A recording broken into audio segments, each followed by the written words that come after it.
ওই হযরত, আরে পিছন দিকে আবার কে ডাকে? আরে তোরা এখানে? আরে হযরত, তুই এই অসময় কি করস? আর তোর চাকরি বাকরির কি অবস্থা? আরে বন্ধু, আমার অবস্থা 2 মাস ধরে ঘুরতাছি, কোনো চাকরি মিলতেছে না।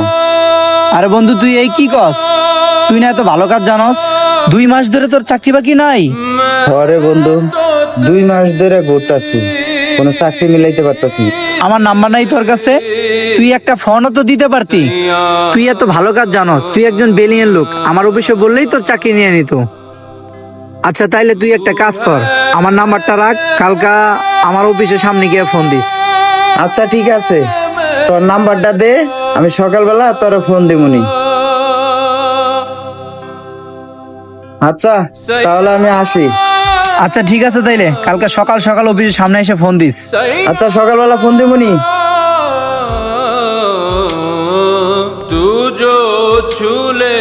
চাচা, আপনার পেট ভরছে আর আপনার মনের ইচ্ছা পূর্ণ হয়েছে? হ্যাঁ বাবা, আমার পেট ভরছে, আমার মনের আশা পূর্ণ হয়েছে। তো বাবা, তোমার মনের আশাটা তো বললা না। চাচা, আমার মনের ইচ্ছা জানতে চান? আমি 2 মাস ধরে চাকরির জন্য ঘুরতে আসছি, আজকে আপনার মনের ইচ্ছাটা পূর্ণ হইলো আর আমারও মনের ইচ্ছাটা পূর্ণ হয়ে গেল। চাচা, আমি বলছিলাম না, আল্লাহ তাআলাকে মন থেকে কোনো কিছু দান করলে আল্লাহও সেই দান ফিরিয়ে দেয় না, প্রমাণ পাইছেন? আজকে আপনারও মনের ইচ্ছা পূর্ণ হইলো, আমারও মনের ইচ্ছা পূর্ণ হইলো। হ্যাঁ বাবা, তা আজকে বুঝলাম আল্লাহর কাছে কিছু চাইলে অবশ্যই আল্লাহ পূর্ণ করে। আচ্ছা কাকা, তাহলে চলেন।